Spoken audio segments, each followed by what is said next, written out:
तो जय जनक सामने मुझे सिलु आपण मन स्वागत कर पुणी एक न्यू ब्लॉग तो आज आम ब्लॉग आम ये रोड पाखे स्टार्ट हो तो आज पाग तो देखुए के वर्षा पाग पूरा अच्छी पाग पूरा घाटिकिना अच्छी सका वर्षा हल्का होता वर्षा आईनी वर्षा पूरा घाटिकिना अच्छी तो आज आसिक आम आम भेंडी पदा को देखिए कौन के भेंडी फड़ी ना फड़ी देखिए तो आज प्राय 7-8 दिन हो भेंडी पदा को आशा ही ना तो ये चलते जो भेंडी पदा केमती कौन अच्छी कौन भेंडी है देखा तो ये चलते जो आम भेंडी पदा तो ये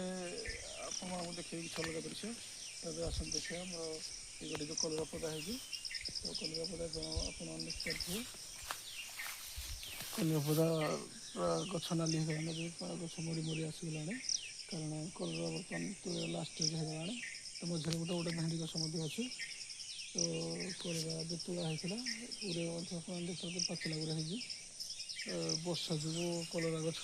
मरीगला तो कलरा फलिया कमिगला या पूर्व 60-70 केजी बाहर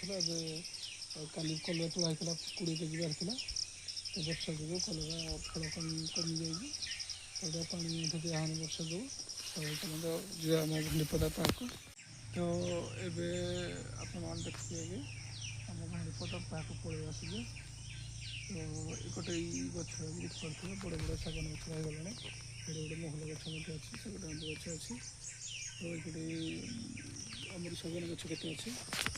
तो ये मटीटा जो आप देखुचे ये मटीटा हूँ ये कूर जो खोला होता पंख ये जेसीबी गाड़ी बाहर सब गुड़ा गदा है तो आहरी गोटे भेंडी आप देखिए भेंडी बर्तमान आम आसिए फलकिना देखा कादुआ है तो भाई गोटे आम बुलिकिना जा तो देखिए कितने कौन भेंडी फल फल देखिए तो चलते आम भेंडी पदा को जा तो चलते